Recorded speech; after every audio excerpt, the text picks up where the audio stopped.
മലപ്പുറം കോട്ടയ്ക്കലിനടുത്ത പാങ്ങിൽ ഒരു വയസ്സുകാരൻ മരിച്ചത് മതിയായ ചികിത്സ ലഭിക്കാതെ എന്ന ആരോപണം. ആരോഗ്യവകുപ്പും പോലീസും ഇക്കാര്യം പരിശോധിക്കുകയാണ്. അശാസ്ത്രീയ ചികിത്സ പ്രോത്സാഹിപ്പിക്കുന്ന കോട്ടയ്ക്കൽ സ്വദേശികളായ ഹിറ അറീര നവാസ് ദമ്പതികളുടെ മകൻ SN അർഹാനാണ് മരിച്ചത്. വിവരങ്ങളുമായി അനുമോദ്. അത്യന്തം ദുഃഖകരമായൊരു വാർത്തയാണ്. ഒരു വയസ്സുള്ള കുഞ്ഞിൻ്റെ ജീവൻ പോകാൻ കാരണം മാതാപിതാക്കളുടെ ചില വിശ്വാസങ്ങളാണ് എന്ന് കേൾക്കുമ്പോൾ അതിൽ വലിയ ദുഃഖം തോന്നുന്നുണ്ട്. പക്ഷേ അവരുടെ ഒരു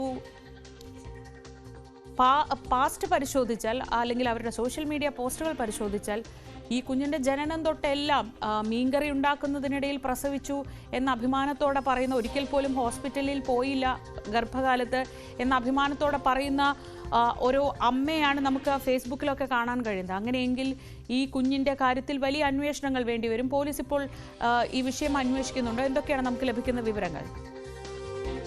അധികം ഗൗരവത്തിൽ തന്നെയാണ് ഈ വിഷയം കാണേണ്ടത്. കാരണം ഈ നേരത്തെ തന്നെ ഈ വീട്ടിനുള്ളിലെ പ്രസവമടക്കമുള്ള അശാസ്ത്രീയമായ കാര്യങ്ങളെ വലിയ തോതിൽ പ്രചരിപ്പിച്ചിരുന്ന ഒരു കുടുംബമാണ് ഇവരുടേതെന്ന് വ്യക്തമായിരുന്നു.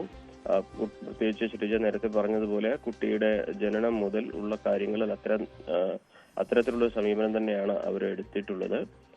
ഏറ്റവും അവസാനമായിട്ട് ഏപ്രിൽ 3 അവരുടെ ഒരു ഫേസ്ബുക്ക് പോസ്റ്റ് കുട്ടി മഴ നനയുന്നത് ചിത്രവും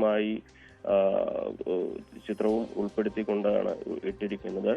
ഈ കുട്ടിയുടെ മരണത്തിന്റെ കാരണത്തെക്കുറിച്ച് ഇപ്പോൾ ആരോഗ്യവകുപ്പ് നൽകുന്ന സൂചന, കുട്ടിക്ക് ഒരു തരത്തിലുള്ള പ്രതിരോധ കുത്തിവയ്പ്പുകളോ അതേപോലെ ചികിത്സയോ എവിടെയും നൽകിയിട്ടില്ല എന്നാണ്. അപ്പോൾ കുട്ടിക്ക് മഞ്ഞപ്പിത്തം ഉണ്ടായിരുന്നു. പക്ഷേ അതിന് ചികിത്സ നൽകാൻ ഇവർ തയ്യാറാകാതിരുന്നതാണോ ഈ കുട്ടിയുടെ ജീവൻ എടുക്കുന്ന സാഹചര്യത്തിലേക്ക് എത്തിയത്, ജീവൻ പോകുന്ന സാഹചര്യത്തിൽ എത്തിയത് എന്നുള്ളതാണ് പ്രധാനം. ഇനി സംഭവിക്കാൻ ഇടയുള്ളത്, അല്ലെങ്കിൽ കുട്ടിയുടെ പോസ്റ്റ്മോർട്ടം നടപടികളാണ് പൂർത്തിയാക്കാനുള്ളത്. പോസ്റ്റ്മോർട്ടത്തിൽ ഈ കുട്ടിയുടെ മരണകാലത്തെ കുറിച്ച് ഒരു കൃത്യമായ വിവരം ലഭിക്കും എന്നാണ് കരുതുന്നത്. അത്തരത്തിൽ ഈ കുട്ടിക്ക് ചികിത്സ ലഭിക്കാത്തത് ഈ മരണത്തിലേക്ക് എത്തിച്ചിട്ടുണ്ട് എന്ന ഒരു അസംഷനിൽ, അല്ലെങ്കിൽ അത്തരത്തിലൊരു നിഗമനത്തിലേക്ക് എത്താൻ കഴിഞ്ഞാൽ ഈ രക്ഷിതാക്കൾക്കെതിരെ നരഹത്യക്ക് വരെ കേസെടുക്കാൻ പോലീസിന് സാധിക്കും. അതൊക്കെ അതായത് ഒരു ജീവൻ രക്ഷിക്കാൻ കഴിയാവുന്ന സാഹചര്യം ഉണ്ടായിട്ടും അത് ചെയ്തില്ലെങ്കിൽ അത് നരഹത്യ ചുമത്താവുന്ന കുറ്റമായിട്ട് തന്നെ കാണാൻ കഴിയും പുതിയ നിയമസംഹിതയിൽ. അത്തരത്തിലുള്ള വലിയ നീക്കങ്ങളിലേക്ക് പോലീസ് പോകുമോ എന്നുള്ളത് അറിയേണ്ടതുണ്ട്. ഒപ്പം തന്നെ ഈ പോസ്റ്റ്മോർട്ടം നടപടികൾ, അതിലെന്തെല്ലാം കാര്യങ്ങൾ വ്യക്തമാകുമെന്നാണ് അറിയേണ്ടത്. പക്ഷേ കുട്ടിയുടെ വാക്സിനേഷനെ സംബന്ധിച്ചുള്ള വിവരങ്ങൾ ഒരുപക്ഷെ പോസ്റ്റ്മോർട്ടത്തിൽ കിട്ടണമെന്നില്ല. കാരണം കുട്ടിയുടെ രക്തത്തിൽ നിന്നാണ് അത് അറിയേണ്ടത്. മരിച്ച ഇത്രയും സമയം കഴിഞ്ഞ ഒരുപക്ഷെ അത്തരം പരിശോധനകൾ സാധ്യമാകണമെന്നില്ല. പക്ഷേ ഈ മരണത്തിലേക്ക് നയിച്ചത് എന്താണ്, മഞ്ഞപ്പിത്തമാണോ എന്നുള്ള സാഹചര്യങ്ങൾ, അതിന്റെ ചികിത്സ ലഭിച്ചിട്ടുണ്ടോ എന്നുള്ള വിവരങ്ങൾ, ഇതൊക്കെ ഇന്നത്തെ പരിശോധനയിലൂടെ അറിയാനാകുമെന്നാണ് മനസ്സിലാവുന്നത്. ഇന്ന് എപ്പോഴാകും പോസ്റ്റ്മോർട്ടം എന്നുള്ള കാര്യത്തിൽ രാവിലെ അല്പസമയത്തിന് ശേഷമേ വ്യക്തത കൈവരികയുള്ളൂ.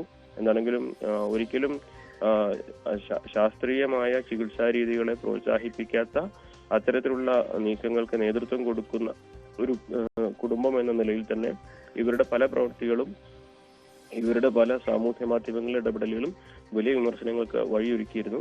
പക്ഷെ അതിനെല്ലാം അപ്പുറത്ത് ഒരു കുഞ്ഞിന്റെ ജീവൻ നഷ്ടമാകുന്ന അവസ്ഥയിലേക്ക് വരെ ഇത് കൊണ്ടുചെന്നെത്തിച്ചു എന്നുള്ളതാണ് അത്യധികം ദുഃഖകരം. മാത്രമല്ല ഇവരുടെ പ്രവൃത്തി ഒരുപാട് പേരെ സ്വാധീനിക്കുന്ന ഒരു സാഹചര്യം കൂടി പരിശോധിക്കുമ്പോൾ അത്യധികം ഗുരുതരമായ ഒരു സാഹചര്യം തന്നെയാണ് ഇതെന്ന് വിലയിരുത്തേണ്ടി വരും.